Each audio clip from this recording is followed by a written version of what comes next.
उसने रेशम के धागे को खोल के देखा तो सोच भी नहीं सकता था इतनी कीमती चीज उसके अंदर रेशम की थैली में रखी हुई है। कीमती चीज, मोतियों का बेशकीमती हार, बेशकीमती, आज के इस मौजूदा जमाने में लाखों रुपए की उसकी कीमत, बेशकीमती मोतियों का हार उसके चश्मे तसव्वुर ने कभी नहीं देखा था, सोचा भी नहीं था उसने कि हमें इतनी कीमती चीज मिल जाएगी। उसने उस रेशम की थैली को रेशम के धागे से बांधा और जाकर अपने घर गया और उस रेशम की थैली को रख दिया। सोचने लगा कि चलो अब मेरे दिन फिर जाएंगे, गरीबी दूर हो जाएगी, चलते हैं, चलो अभी तो नहीं बेचेंगे, जब मौका आएगा तब देखेंगे, अभी फिर कमाने के लिए जाते हैं।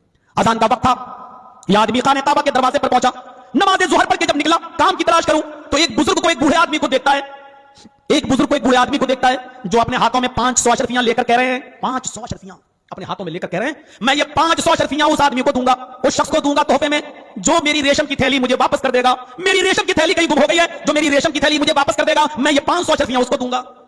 इस नौजवान ने सोचा, लगता है कि वो रेशम की थैली इसी आदमी की है, चलो वैसे मुझे ढूंढना पड़ता, मुश्किल था, क्योंकि कोई भी चीज जो पड़ी हुई हो उसको 1 साल तक आप इस्तेमाल नहीं कर सकते हैं अपने ऊपर, उसको उसके मालिक के हवाले करना है, ढूंढना है, तलाश करना है 1 साल तक। मौलाना साहब किन लोगों में बता रहे हो ये मसले, किन लोगों को, जिनको अगर 5 का सिक्का भी जमीन पे मिल जाए तो वो भी न दें और कम से कम 2-4 बीड़ी खरीद ले, पानी खरीद के खा जाए उसका भी, 1 साल तक कौन हिफाजत करेगा? मसले किसको बता रहे हो आप?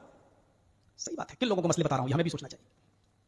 सुनिए मेरे साथियों, उसने सोचा कि चलो असली मालिक मिल गया, अब हमें 1 साल तक उसके मालिक को नहीं ढूंढना है, और ये बेचारा अगर असली मालिक हुआ तो 500 अशरफियां दे देगा इनाम में मुझे तोहफे में, तो 500 अशरफियां भी मेरे लिए बहुत कुछ अहमियत रखती हैं, चलो इस बुजुर्ग को अपने घर लेके चलते हैं। उस बुजुर्ग को अपने घर ले गया और पूछने लगा कि बताओ तुम्हारी थैली कैसी थी? उसने बताया ऐसी थी, इस धागे से बंधी हुई थी और उसमें तकरीबन लगभग कमोबेश इतने मोती थे। जो उसने पहचान बताई, टोटल पहचान के मुताबिक जो थैली थी वो इसी बुजुर्ग की थी। लाया, उठाया वो नौजवान और इस बुजुर्ग को दे दिया, लीजिए। उस बुजुर्ग ने देखा, नौजवान अल्लाह तुम्हें जज़ाए खैर दे, तुमने मुझे मेरी अमानत वापस कर दी, अब वादे के मुताबिक 500 अशरफियां मैं तुम्हें देता हूं, लो तुम इसको ले लो। इस नौजवान ने कहा कि बुजुर्गवार, ये अमानत आपकी थी और आप तक पहुंच गई, मैंने आपके घर में कोई मेहनत तो नहीं की, मजदूरी तो नहीं की, कोई काम तो नहीं किया, ये 500 अशरफियां मुझे किस बात की दे रहे हैं? ये तो मेरी जिम्मेदारी थी कि असली मालिक तक उस थैली को पहुंचा दूं, और अल्हम्दुलिल्लाह मुझे बगैर मेहनत किए हुए असली मालिक मिल गया, मैं ये तुम्हें दे दिया। 500 अशरफियां किस बात की? कहा मैं ये खुशी में दे रहा हूं।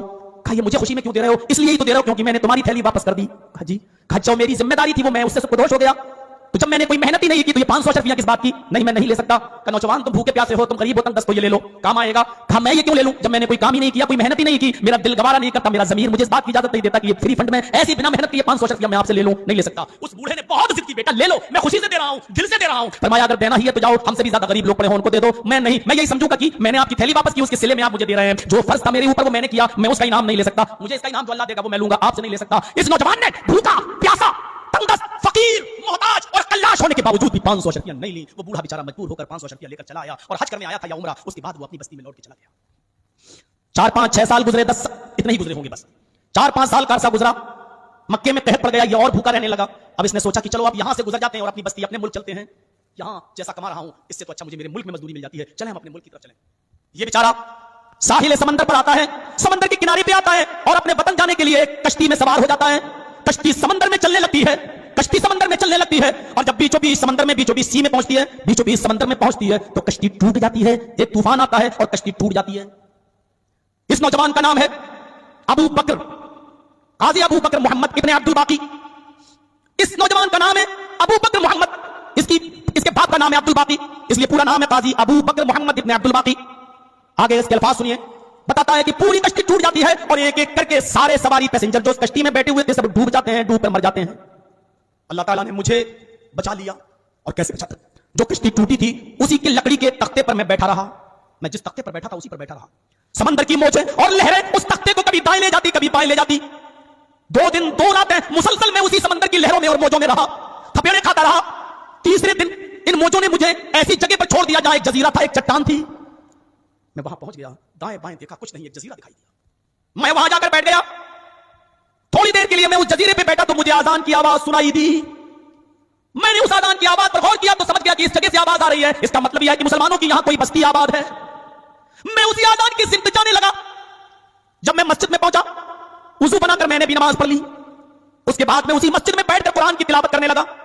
मैं अजनबी आदमी था, उस गांव के लोग मेरे लिए खाना ले आए, मैंने खाना खा लिया। मुझे कुरान पढ़ते हुए देखा तो कहने लगे कि क्या तुम कुरान भी पढ़ना जानते हो? मैंने कहा अल्हम्दुलिल्लाह। बस्ती वालों ने कहा हमारे बच्चों को, हमारे बड़े बुजुर्गों को यहां कुरान पढ़ना नहीं आता, तुम उनको कुरान पढ़ना सिखा दो। मैंने कहा बड़ी अच्छी बात है, मैं सिखा दूंगा। मैं उस बस्ती में, उस मस्जिद में रहने लगा और वहां के लोगों को, बच्चों को, नौजवानों को, बुजुर्गों को, बूढ़ों को मैं कुरान पढ़ाने लगा।